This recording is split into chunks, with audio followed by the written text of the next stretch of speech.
Come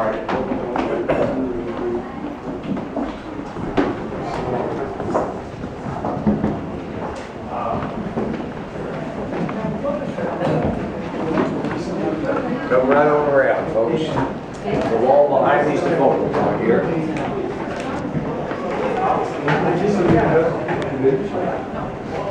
Are all these pictures, like, they are?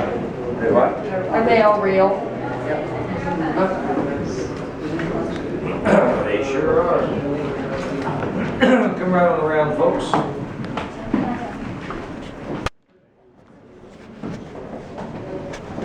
Got a lot of people and very little real estate here. Busy day, what can I say? Are we all in? Yeah. Hemingway, the way Key West would actually remember him. Early 30s, athletic, debonair young writer. He is surrounded there by his accumulation, if I may, of ex-wives. To briefly run you through those, wife number one, Hadley Richardson. They met and married in Chicago in 1921. He was working as a reporter for the newspaper there. Then a brief stay in Canada where they had their son John, then on to Paris to launch his writing career. But about 5 years into that crazy Paris scene, Hadley made a little mistake. She had what she thought was a very good friend there, fashion writer for Paris Vogue magazine, Pauline Pfeiffer. She introduced Pauline to her Ernest, and that's about the last she saw of those two. Pauline hooked on to him, married him, and brought him back to America. They bought this old house. She is the culprit that did away with all of our ceiling fans. While I'm on that sore subject, her favorite chandelier, hand-blown Venetian glass, imported from the island of Murano. I'm told that is a rare and priceless piece. Priceless to me, folks, would be to see Pauline reincarnated and working here as a summertime tour guide. Pauline and Ernest lived here 9 years. During that time, they had those two sons, Patrick and Gregory. Gregory is the one holding the cat. The cat's name was Snowball. I have a lot to tell you about that busy little character when we get out in the fresh air.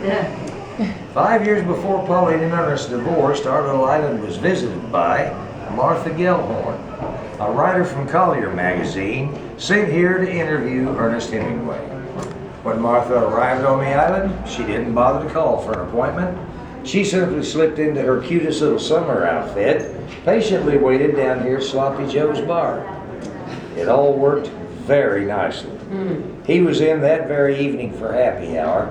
They caught each other's eye immediately. There was a lot of magnetism between those two. Their quote-unquote interviews went on for 5 years. 1940, Pauline caught on. There would be an immediate divorce. 2 weeks later, he married his Martha and moved away to Cuba. We understand that Martha and Ernest were just ecstatically happy there in Cuba for about 2 months. Unfortunately, that stormy marriage raged on almost 5 years. It ended in a bitter divorce. Then in 1945, while he was in London working as a war correspondent, fate smiled on him. He found this writer from Time magazine, Mary Welsh. They married in 46. The one he should have found the first 3 times around. Mary stayed by his side till she became his widow, his longest marriage, over 16 years. As we move along with the tour, the furniture we'll be looking at, 17th and 18th century Spanish antiques, mostly walnut. Ernest loves Spain.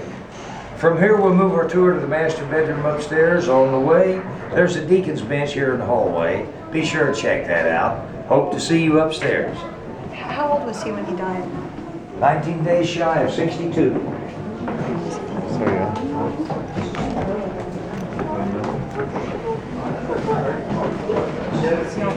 We can come back around.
Did he live here with other wives or just Pauline? Just Pauline. Oh, and then it became part of the state, or what happened after that? He sold We'll it? go or- through all that. Oh.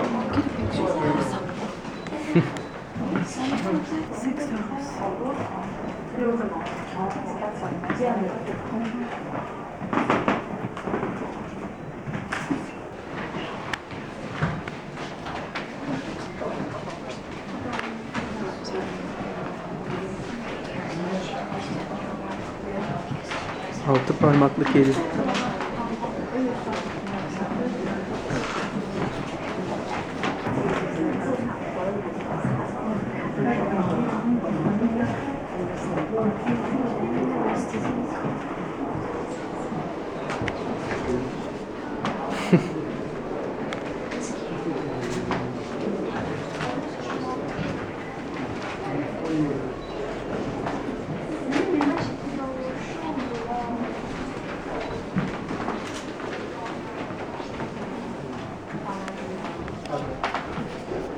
My silent partner passed out on the pillow there. His name's Frances. She was born during that tropical storm, so we just gave her that name. That seemed appropriate. She's one of our six-toed wonders. Hemingway lacked a half inch of standing and even 6 foot tall. He would weigh in at 200 pounds. He called his time here his insomnia years. A lot of that would be the manic depression that plagued him his whole life through. Come on in, folks, you got room. Some of it was size and sleeping arrangements. Big beds were not available for big people in their 30s. This is a pair of twins they cleverly fastened together here to enhance the bed size. A headboard that wide was just not available. They were in Spain one afternoon cooling off at a monastery. This hand-carved walnut garden gate caught their eye. They weren't sure the 17th century gate would be quite wide enough, so when they brought it home, they brought the 2 gate posts along with it. If you look closely, you'll see hinges on my side, a latch over there. Enterprising way to make a headboard, and I think a beautiful piece of furniture. Our deacon's bench downstairs is from the same monastery and the same time period. They look a lot like matching pieces to me. And that brings me to Pauline's contribution. Here at the foot of the bed, we have a pair of 17th century walnut chairs from Spain. Those are a set that actually belong together. The high back chair with the 4 legs would be called a midwife's chair. That 3-legged thing is exactly what you're thinking, a birthing stool. His favorite piece of furniture. He had that with him just about everywhere he went. The only rascal enjoyed carrying that into bullfights to set on, just for the shock effect it would have on folks around him. Here on the island for a very short time, he tried to use that for a fishing chair on the after deck of his boat Pilar. That would very soon be changed to a bolted down, custom-made fish fighting chair. I have a picture of the fish that taught him that little lesson in the next room. Excuse me. How did you sit in that chair? Because it was too triangle. I would imagine he used it to put his socks on.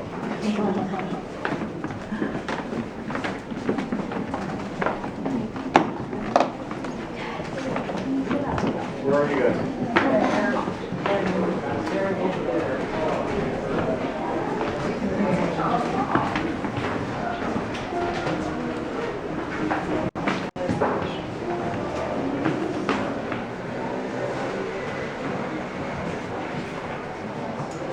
Back right in, folks. We have 2 of these little rooms, and we'll get out in the fresh air and enjoy this beautiful afternoon. Where's the fish? Right there.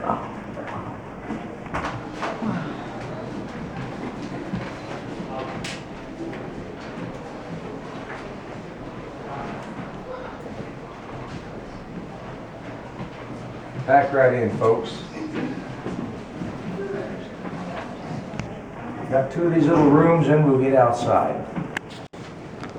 I'll get us through them as quickly as I can.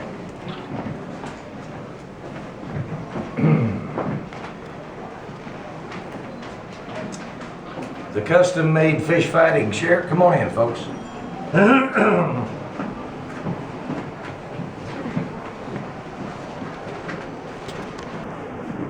The custom-made fish fighting chair on Hemingway's boat was brought about by this 500-pound blue marlin he landed down by Havana, Cuba.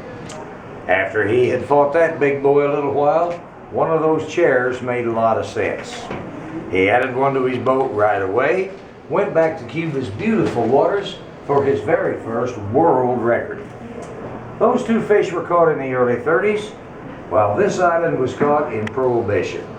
I have often wondered if that's what sent young Hemingway fishing in the waters of Cuba in the first place. Yeah. Here's our man with a few of his African trophies. He was an accomplished hunter. When he was young, our hunter tried to enlist to fight for his country in the First World War.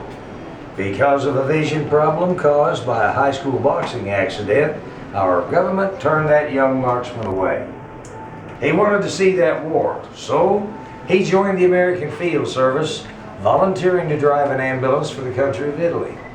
That put him right in his war zone. His career there, while one of the shortest on record, was one of the best decorated. A very short time into that new job, during one of his daring rescue missions, a mortar exploded close to him, putting more than 200 pieces of shrapnel in his legs. With part of a kneecap gone, he got up from that wound and went on with his mission. He located and brought to safety more wounded soldiers. The government of Italy felt that his career there had been above and beyond the call of duty.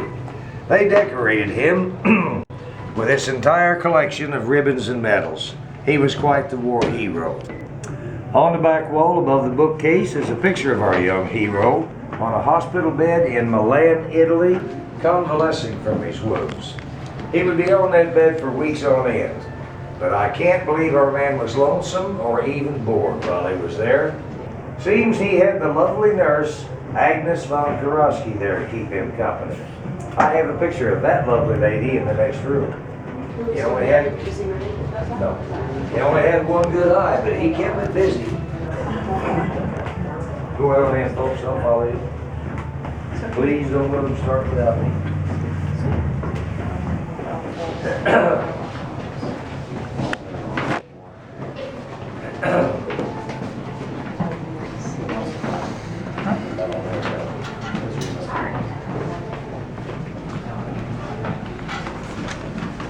Brown star here was for his World War II correspondence efforts. Saying the wrong star. Good. And these are all different types of design. Slipping right up here out of everybody's way. There we go. You're okay, stay put. Pack right in, folks. After this, we'll get out in the breeze and enjoy this afternoon. Beautiful day.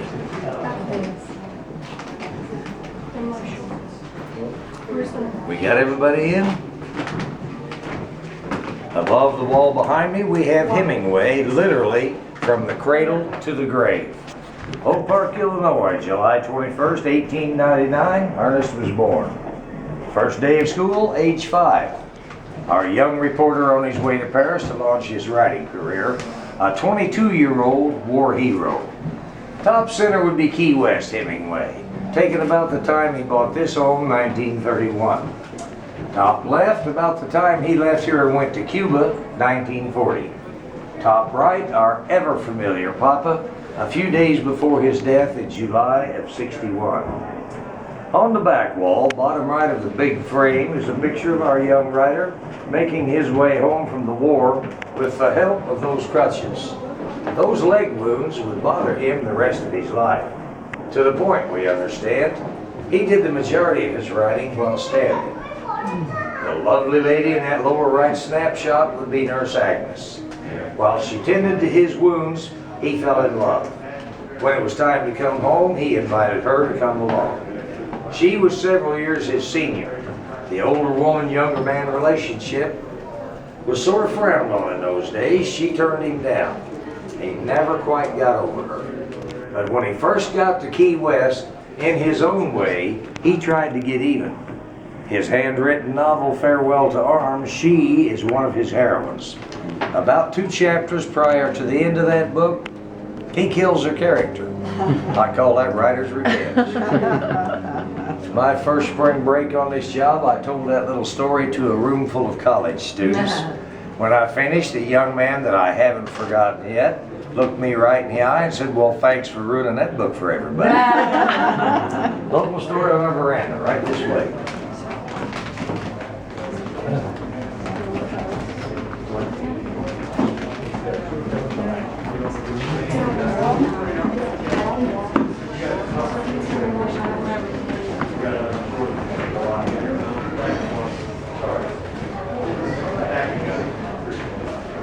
So he's always on the move, very energetic guy. Now he's just a real go-getter. Pretty amazing considering a lot of the stuff he did. Normal people wouldn't do it. But he was always traveling. Over in Spain, over in France, down in Cuba. A little bit about the cats. That's Frances. Frances is 9 years old. She's a hurricane cat. She was born 9 years ago. She has 6 toes. She hasn't been feeling too good lately, but there's 45 cats on the property. They all have that polydactyl gene. Half the cats on the property have that.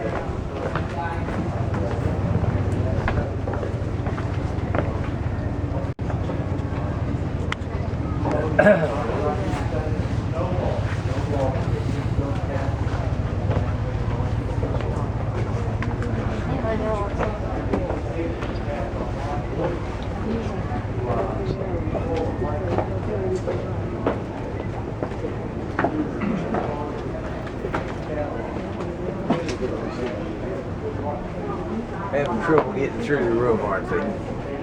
Pretty crowded in there.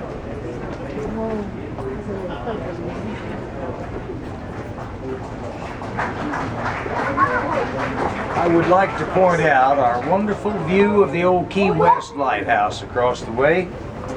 Hemingway's fishing companion Sloppy Joe Russell had a world of fun teasing Ernest about buying this home simply to have the use of that lighthouse to help him find his way home from the bars at night. I think there's more truth there than anybody wants to admit. Next up, we'll talk about these cats. As we go down the stairs, please watch your head. There's a very low beam. Here we go.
Probably walk back to the stop and take the trolley the rest of the way. Down your way out.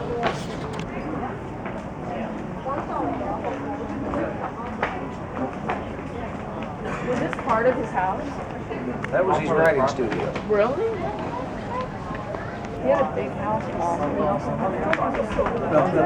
When they first lived here, this had a little wooden shed on it. It was the kitchen. Pauline later moved the kitchen inside. Yes. We just ask that you don't pick them up. That's for your protection. Some of them aren't user-friendly.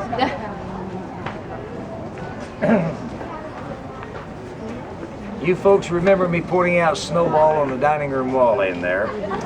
Snowball would be the very first polydactyl cat on this property.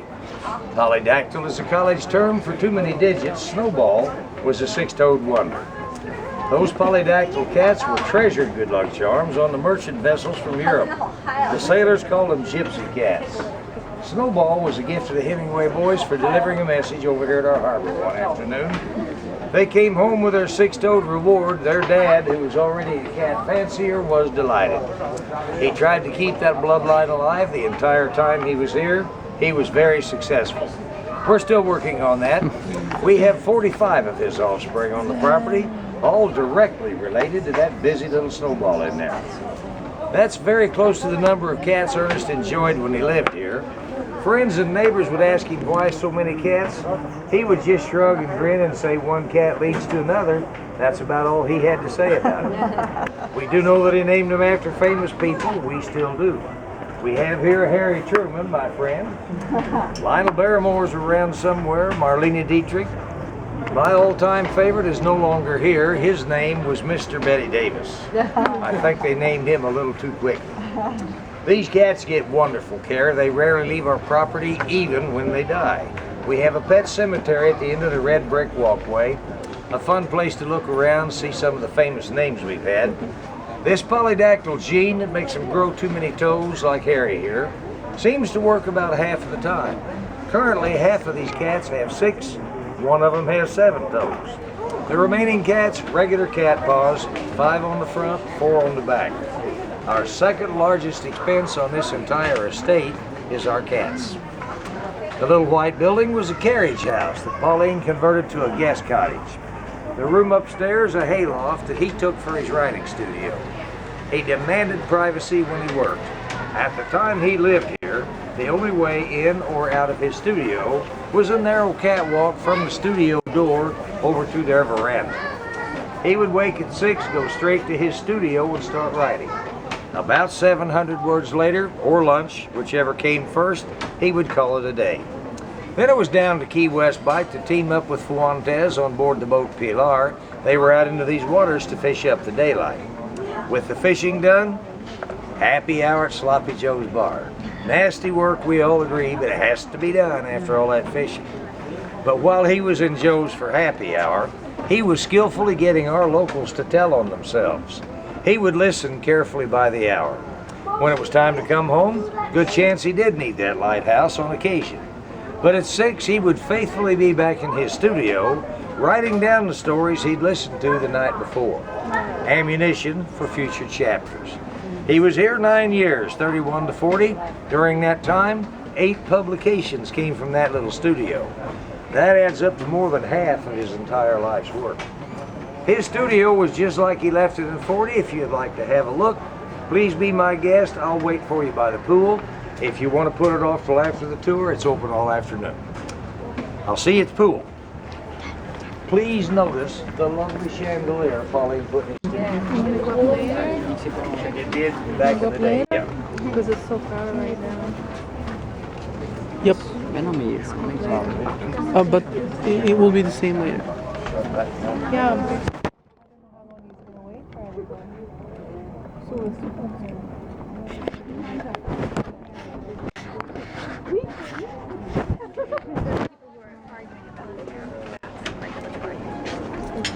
These are exposed to a lot of groups always making in and out.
Yeah,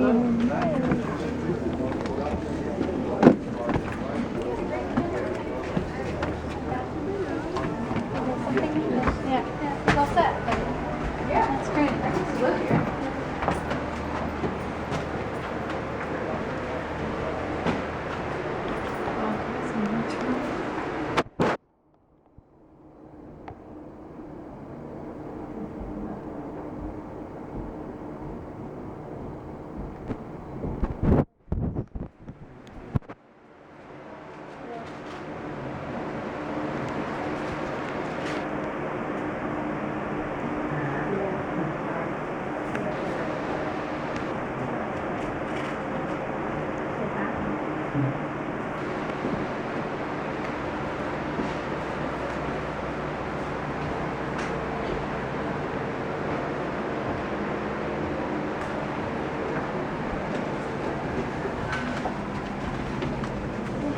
This is a California tree.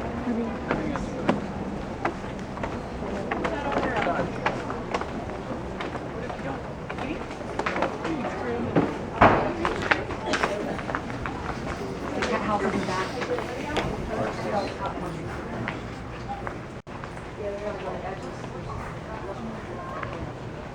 Oh, look at the size of this hole. It's huge.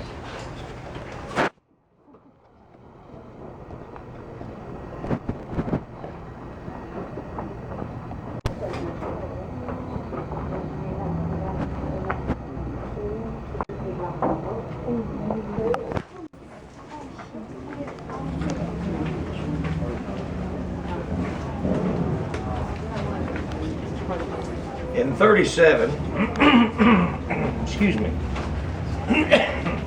in 1937, Ernest went to Spain for 10 months to work as a war correspondent during their tragic Civil War. He wasn't out of this harbor 5 minutes when Pauline caught on to the fact Martha Gellhorn went with him. The honeymoon here was in trouble. She had always wanted a pool back here. He had always told her they couldn't afford it.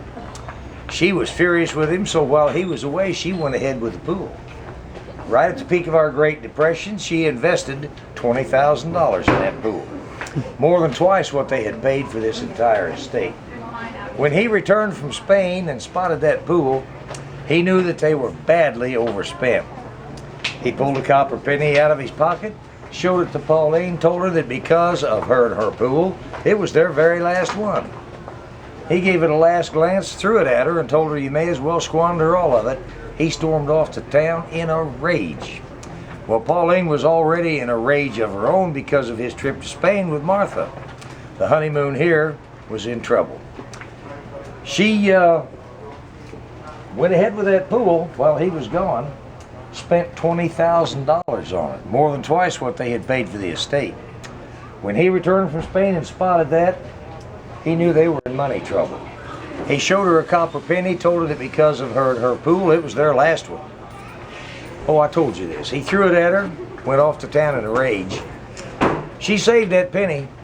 When he went off to Cuba a very short time later, she had her groundskeeper and lay it for her, right where the conversation had taken place. After he was gone, she would have celebrity parties out here. It delighted Pauline to be able to tell her girlfriends that out of 4 Hemingway wives, she was the one to come up with his very last red cent.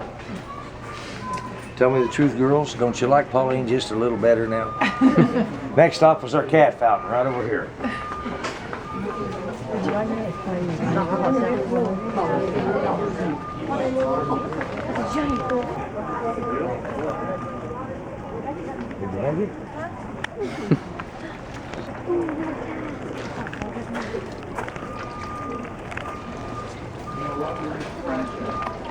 You guys want to hit up the studio?